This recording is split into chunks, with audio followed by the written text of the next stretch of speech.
ಇಂದೇ ಡೌನ್ಲೋಡ್ ಮಾಡಿ ಮತ್ತು ನಿಮ್ಮ ನೆಚ್ಚಿನ ಶೋಗಳನ್ನ ಆನಂದಿಸಿ. ನಾ ಒಂದು ಹಾರ್ಟು ಗುಂಡು ಸೂಜಿ ಕೀ ಏನೋ ಏನೋದು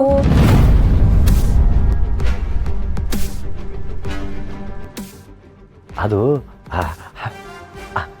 ಅಲ್ಲೇ ಹೇಳದ್ನಲ್ಲೇ ನೋಡು, ನಿನಗೆ ಅರ್ಥ ಆಗಿಲ್ಲ ಅಂದರೆ ಸೀನಾ ಸರ್, ನೀವು ನಂಗೆ ಅಲ್ಲಿ ಹೇಳಿದ ಅರ್ಥ ಆಗಿಲ್ಲ ಅಂತ ಹೇಳಿದ್ರೆ ಹೇಳ್ಕೊಡಲ್ಲ ಅಂತ ಹೇಳೋ ಕೆಟ್ಟು ಟೀಚರ್ ನಾನು ಅಲ್ಲ. ಮುಚ್ಚು ಬಾಯಿ. ನೀನು ಅವ್ರಿಗೆಲ್ಲ ಅದೇನೋ ಹೇಳಿದೆ, ಅವ್ರಿಗೇನೋ ಅರ್ಥ ಆಯಿತು, ನಕ್ಕಿದ್ರು.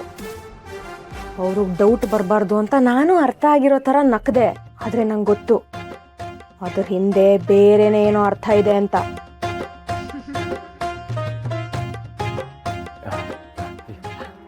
ಇಲ್ಲ ಕಣೆ ಮುಟ್ಟೆ, ನಾನು ಹಿಂಗೆ ಅಲ್ಲೇ ಹೇಳದ್ನಲ್ಲ, ಅದು ನೀನೇ ಅಂತ ಹೇಳಿದ್ನಲ್ಲೇ. ಲವ್ ಸುಮ್ಮನಿರಲ್ಲೋ ವಂಚೆ ಕಡ್ಡಿ. ಕಿರಾತಕ ಪಿಕ್ಚರ್ನ ನಾನು 3-4 ಸಲ ನೋಡಿದ್ದೀನಿ. ಅಲ್ಲಿ ಗೂಳಿ NC-37 ಅಂತ ಬರ್ದ್ಬಿಟ್ಟು ಗೂಳಿ ನೇತ್ರ ಅಂತ ತಿದ್ದೋ ಮ್ಯಾಟ್ರ್ ನಂಗೆ ಗೊತ್ತಿಲ್ಲ ಅಂತ ಅನ್ಕೊಂಡಿದ್ಯಾ? ಆದರೂ ನಿನ್ನ ಜೀವನದಲ್ಲಿ ಅಂಥದ್ದು ಏನೋ ಇದೆ ಮ್ಯಾಟ್ರು. ಲೋ ಸೀನಾ, ಹೋಗಿ ಬಂದು ಇವಳ್ತವನೇ ಸಿಕ್ಕಾಕತ್ತಿಯಲ್ಲೋ. ಏನು ಮಾಡೋಣ ಈಗ, ಏನು ಮಾಡೋಣ? ಓವರ್ ಆಕ್ಟಿಂಗ್ ಮಾಡ್ಬಿಡು, ಓವರ್ ಆಕ್ಟಿಂಗ್ ಮಾಡು. ನಮ್ಮ ಮೇಲೆ ಮನ ಪಡ್ತಿದ್ದೆ ಅಲ್ವಾ ನೀನು? ನಾನಿರಲ್ಲ, ನಾನು ಹೊಂಟೆ. ದೇವ್ರೆ, ಬರ್ತಾ ಇದ್ದೀನಿ. 5 ನಿಮಿಷಕ್ಕೆ ಬರ್ತೀನಿ. ಮಿಸ್ ಆಯ್ತು ಅಂದ್ರೆ 7 ನಿಮಿಷಕ್ಕಾರ ಬರ್ತೀನಿ. ಇಂಥವ್ರ ಜೊತೆ ನಾನಿರಲ್ಲ ದೇವ್ರೆ. ನಂಗೆ ಗೊತ್ತಾಯ್ತು ಕಣೆ, ನಿನಗೆ ಒಟ್ನಲ್ಲಿ ನಾನು ನೆಮ್ಮದಿಯಾಗಿರಬಾರ್ದು. ನಾನು ಖುಷಿಯಾಗಿದ್ರೆ ನಿಂಗೆ ಆಗಲ್ಲ ಅಂತ ನಂಗೆ ಗೊತ್ತಾಯ್ತು ಕಣೆ. ನಾನು ಹೋಯ್ತೀನಿ ದೇವ್ರೆ. ಇಂಥವ್ರ ಜೊತೆ ನನ್ಗೆ ಇರಕ್ಕೆ ಇಷ್ಟ ಇಲ್ಲ. ದಯವಿಟ್ಟು ಆಗ ಹೇಳ್ಕೊ, ನೀನು ಹೇಳ್ಕೊ.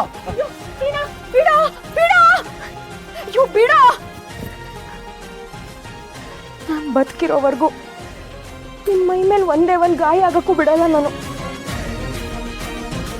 ಒಪ್ಕೋತೀನಿ, ಹೆಣ್ಮಕ್ಳಿಗೆ ಸ್ವಲ್ಪ ಅನುಮಾನ ಬಂದರೂ ಅದು ತಲೆಯಲ್ಲೇ ಕೊರಿತಾ ಇರತ್ತೆ. ಅದು ಕ್ಲಿಯರ್ ಆಗೋ ತನಕ ಸಮಾಧಾನ ಆಗಲ್ಲ. ಅದಕ್ಕೆ ನಿನ್ನ ಕೇಳಿದೆ ಅಷ್ಟೇ. ಅದು ಅಲ್ಲದೆ ಈ ವಿಷಯನ ನೀನು ಅಣ್ಣ ಅತ್ತಿಗೆ ಹತ್ರ ವಿವರಿಸೋವಾಗ ಸ್ವಲ್ಪ ಕಾಲು ಕೈಯೆಲ್ಲ ನಡುಕ್ತಾ ಇತ್ತಾ, ಅದಕ್ಕೆ ನೀನು ಸುಳ್ಳು ಹೇಳ್ತಾ ಇದೀಯ ಅಂತ ಅನುಮಾನ ಪಟ್ಬಿಟ್ಟೆ.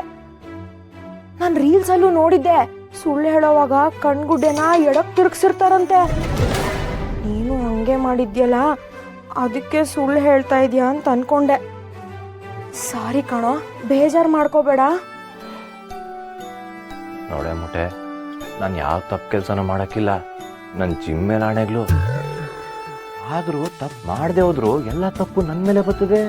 ತಪ್ಪು ಮಾಡಿರೋ ಥರ ಎಲ್ಲ ಕಡೆ ಪಸಾರಾಗೋಯ್ತದೆ. ಆದರೂ ಎಲ್ಲೋ ಕಷ್ಟಪಟ್ಟು ಅದರಿಂದ ಬಚಾವಾಗಿ ಬರ್ತೀನಿ. ನನ್ನ ತಪ್ಪು ತಿಳ್ಕೊಬೇಡ ಕಣೆ ಮುಟ್ಟೆ. ಸಾರಿ ಆಯ್ತಾ? ಸರಿ ಬಾ, ಊಟ ಮಾಡು.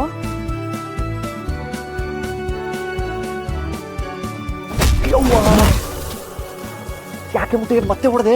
ನಾನಿಷ್ಟು ಒಳ್ಳೆಯವಳು, ನಿಂಗೆ ಕೇರ್ ಮಾಡ್ತೀನಿ ಅಂತ ಗೊತ್ತಾಗಿ ಬಾಲಾಗಿಲ್ಲ ಏನಾರು ಬಿಚ್ಚಿದ್ಯೋ, ಹೊಡೆದು ಈ ಹಗ್ಗಕ್ಕೆ ನೇತಾಕ್ಬಿಡ್ತೀನಿ. ಆಯ್ತಾಯ್ತು, ನಡಿ.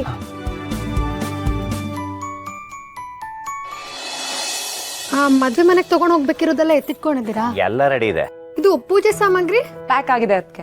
ಮತ್ತೆ ಮುತ್ತೈದರಿಗೆ ರಿಟರ್ನ್ ಗಿಫ್ಟ್ ಕೊಡ್ಬೇಕಲ್ಲ, ಅದು ಎಲ್ಲನೂ ನೋಡು ಮೂಟೆ ಕಟ್ಟಿಟ್ಟಿವ್ನಿ ಪರು.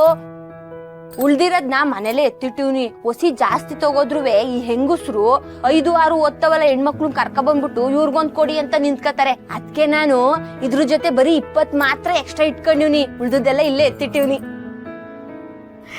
ಬರೀ ಮದೆ ಮುಂಜಿಗೆ ಬರೋ ಮಂಜಿ, ನಿನ್ ತಾಲೆ ಸಮುದ್ರ ದಾಲೆ. ಮತ್ ನನ್ ತಲೆ ನನ್ ಪಾರು ತಲೆ ಏನಾದ್ರು ಹೇಳ್ಕೊಡ್ರ. ಕೊಲೆ ಕಲೆ ಬೆಲೆ ಅವೆಲ್ಲ ಸಂದಾಗಿಲ್ಲ. ಬಲೆ ಬಲೆ ಬಲೆ ಬಲೆ ಏನೋ ಬೇಕಾಗಿಲ್ಲ, ನೀನೇ ಇಟ್ಕೊ. ಎಲ್ಲ ಕಾಪಿ ಚೀಟ್. ಇಲ್ಲ ಪಾರು, ನನ್ ಸ್ವಂತದ್ದು ಪ್ರಾಮಿಸು. ಇದು ನನ್ ಟ್ಯಾಲೆಂಟು ಅಣ್ಣ. ಅದು ಟ್ಯಾಲೆಂಟೂ ಅಲ್ಲ. ಅದೇನೆಂಟು. ಆಯ್ತಾಯ್ತು. ಇದು ದಾರಿ ಸೀರೆ ಮತ್ತೆ ಒಡವೆ ಎಲ್ಲ ಅದಕ್ಕೆ ಅದನ್ನೆಲ್ಲ ಸೂಸ್ ಕೇಸ್ನಾಗೆ ಭದ್ರವಾಗಿ ಹಾಕಿಟ್ಟಿವ್ನಿ. ಸೂಟ್ ಕೇಸಾ? ಅದಕ್ಕೆ ಅದು ಸೂಸ್ ಕೇಸ್ ಅಲ್ಲ, ಸೂಟ್ ಕೇಸು. ಆಹಾ, ಒಂದೇ ಬೇರಿನ ಮಕ್ಳು. ಹೆಂಗೆ ನಾವು ಇಂಗ್ಲಿಷ್ ನ ಚುಚ್ಚಿ ಏರ್ದೋ ಬಾಗ್ದಾಕ್ಬಿಡ್ತೀವಿ. ಅದೇ ಕನ್ನಡ ಆಗಿದ್ರೆ ಅಪ್ಪಿ ತಬ್ಬಿ ಮುದ್ದಾಡ್ಬಿಡ್ತೀವಿ. ಗೊಂಡು ಮಾತಂದ್ರೆ ಮಾತಗೊಂಡು. ಸರಿ ಸರಿ ಮಾವ, ಎಲ್ಲ ಡಬಲ್ ಚೆಕ್ ಮಾಡಿದ್ದೀನಿ, ಇನ್ನೇನು ಬಾಕಿ ಇಲ್ಲ ಅನ್ಸುತ್ತೆ. ಅದಕ್ಕೆ ಇನ್ನೊಂದೇ ಒಂದು ಬಾಕಿ ಇದೆ. ಅಲ್ಲಿ ನೋಡಿ, ನನ್ನ ಗಂಡ ಕಟಿಂಗೇ ಮಾಡಿಸಿಲ್ಲ. ಮಾವನು ಹೇಳೋದ್ರು, ಅವಾಗ ಇವರು ಹ್ಞೂ ಅಂತ ತಲೆ ಎಲ್ಲ ಅಲ್ಲಾಡ್ಸಿದ್ರು. ಆದ್ರೆ ಇವಾಗ ನೋಡಿ, ಒಳ್ಳೆ ಕೂದಲು ಬಿಟ್ಕೊಂಡು ಹೆಂಗ್ ಕರಡಿ ತರ ಓಡಾಡ್ತಿದಾರೆ. ಏ ಸೀನಾ, ದೊಡ್ಡೋರು ಹೇಳಿದ್ನ ಕೇಳ್ಬೇಕಲ್ವೇನೋ? ಕೇಳ್ತಿದ್ದೆ ಕಣಕ, ಆದ್ರೆ ತುಂಬಾ ವರ್ಷದಿಂದ ಕೂದಲು ಬಿಟ್ಬಿಟ್ಟಿದ್ದೀನಿ, ಕಟಿಂಗ್ ಮಾಡಿಸ್ದೆ. ಅದು ಅಲ್ಲದೆ ನನಗೆ ಹೊಸಿ ಕೂದಲು ಅಂದ್ರೆ ಸೆಂಟಿಮೆಂಟ್ ಜಾಸ್ತಿ, ಅದಕ್ಕೆ. ಸರಿ ಬಿಡು, ನಾನು ನಿನಗೆ ಒಪ್ಪಿಸಿ ಹೇರ್ ಕಟ್ ಮಾಡಿಸಿ ಅದನ್ನು ಮಾದಪ್ಪ ಅಂಕಲ್ಗೆ ತೋರಿಸಿದ್ರೆ ಅವ್ರು ತುಂಬ ಖುಷಿ ಪಡ್ತಾರೆ. ಅವ್ರ ಖುಷಿನ ನೋಡಿ ನಾನು ತುಂಬ ಖುಷಿ ಪಡ್ತೀನಿ ಅಂತೆಲ್ಲ ಏನೇನೋ ಅಂದ್ಕೊಂಡ್ಬಿಟ್ಟಿದ್ದೆ. ನೀನು ನೋಡಿದ್ರೆ ಕೂದಲು ಸೆಂಟಿಮೆಂಟು ಅಂತೇನೋ ಹೇಳ್ತಿದ್ಯಾ. ಆ ಟೈಮ್ ಮಾತ್ರ ನೀನು ನಿಜವಾಗ್ಲೂ ಹೇಳ್ತಿದ್ಯಾ? ಹೌದು ಕಣೋ ಸೀನಾ, ಮಾದಪ್ಪ ಅಂಕಲು ನಿನ್ನಿಂದ ಏನು ಎಕ್ಸ್ಪೆಕ್ಟ್ ಮಾಡ್ತಿದ್ದಾರೆ ಹೇಳು? ಶಿಸ್ತು. ನನ್ನ ಮಗ ಮದುವೆ ಮನೇಲಿ ಶಿವು ಮನೆ ಅಳಿಯನಾಗಿ ತಲೆ ಎತ್ಕೊಂಡು ಓಡಾಡಬೇಕು. ನೋಡಿದವರು ಹುಡುಗ ಅಂದರೆ ಇವನ್ ಥರ ಇರಬೇಕು ಅಂತ ಹೆಮ್ಮೆ ಪಡ್ಕೊಂಡು ಮಾತಾಡೋದನ್ನ ನಿಮ್ಮಪ್ಪ ಕೇಳಿದ್ರೆ ತುಂಬ ಖುಷಿ ಪಡ್ತಾರೆ. ಅಷ್ಟು ಮಾಡೋಕ್ಕಾಗಲ್ವೇನೋ ನಿನ್ನ ಕೈಲಿ? ಹಂಗಲ್ಲ ಕಣಕ, ನಮ್ಮಪ್ಪ ತುಂಬಾ ವರ್ಷಗಳಿಂದ ಈ ಮಾತನ್ನ ಹೇಳ್ತಾನೆ ಅವನೇ, ಅರೆ ನಾ ಅದನ್ನೆಲ್ಲ ತಲೆಗೆ ಹಾಕೊಂಡಿರ್ಲಿಲ್ಲ. ಸರಿ ಕಣಕ, ಆಯ್ತು.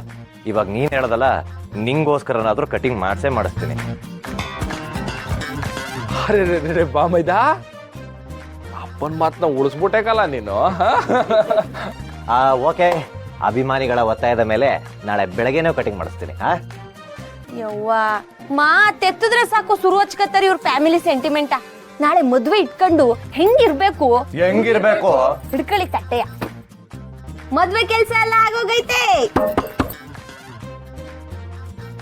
ಇನ್ನೇನು ಮಾಸ್ತಿ ಕೊಪ್ಲಿಗೆ ಹೋಗಿ ರಾಜಾ ರಾಣಿ ಮದ್ವೆ ಮಾಡ್ಬಿಡೋದೆ ಕಣ್ರಪ್ಪ. ಒಂದ್ ನಿಮಿಷ ಬಡಬ ಇಲ್ಲಿ. ರಾಜಾರಾಣಿ ಮದ್ವೆಗೆ ಎಲ್ರು ಬರ್ರಪ್ಪ.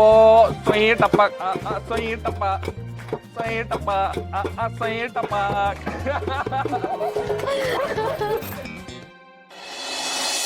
ಯಾರು? ಓಯ್ ಓಯ್, ಏನ್ ಯೋಚನೆ ಮಾಡ್ತಾ ಇದ್ದೀ ಪಾರು? ಏನಿಲ್ಲ ಮಾವ, ನೀನು ಹೇಳಿದ್ರ ಬಗ್ಗೆನೇ ಯೋಚನೆ ಮಾಡ್ತಿದ್ದೆ. ನಾನು ಹೇಳಿದ್ದು ದಿಟ ತಾನೆ? ಹೌದು ಮಾವ, ನೀನೇನು ಹೇಳಿದ್ರು ಯಾವಾಗಲೂ ಸರಿಯಾಗೇ ಇರುತ್ತೆ. ಆದರೆ ನನ್ನ ಮನಸ್ಸಲ್ಲಿ ಏನೋ ಒಂದು ವಿಷಯ ಕೊರಿತಿದೆ ಮಾವ. ಏನದು ಪಾರು? ನಮ್ಮ ಮನೆಗೆ ಸೀನಾನೇ ಮೊದಲನೇ ಅಳಿಯ ಅಲ್ವಾ? ಹೌದು. ರತ್ನ ಈ ಮನೆಗೆ ದೊಡ್ಡವಳಾಗಿದ್ರು, ಅವಳಿಗೆ ನಾಳೆ ಒಬ್ಬ ಒಳ್ಳೆ ಹುಡುಗ ಸಿಕ್ಕಿದ್ರು ನಮ್ಮ ಸೀನಾನೇ ಈ ಮನೆಗೆ ಮೊದಲನೇ ಅಳಿಯ ಆಗಿರ್ತಾನೆ. ಆದರೆ ಸೀನನ್ ಮದುವೆ ನೋಡಿದ್ರೆ ಹಾಗಾಗೋಯ್ತು.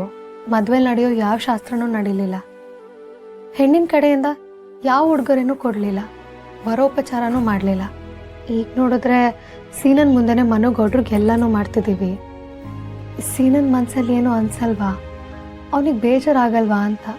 ಏನ್ ಮಾತು ಹೇಳ್ಬಿಟ್ಟೆ ಪಾರು, ನಂಗಿದು ಹೊಳಿಲೇ ಇಲ್ಲ ನೋಡು. ಅದು ನಮ್ ಸೀನಾ ನಮ್ಗಳ ಜೊತೆಗೆ ಏಟನ್ ಬೆರ್ತೋಗವನೆ ಅಂದ್ರೆ ಅವನ್ ಮನೆ ಅಳಿಯಾನಕ್ಕಿಂತ ಜಾಸ್ತಿ ನಮ್ಮ ಮನೆ ಹುಡುಗನೇ ಆಗ್ಬಿಟ್ಟು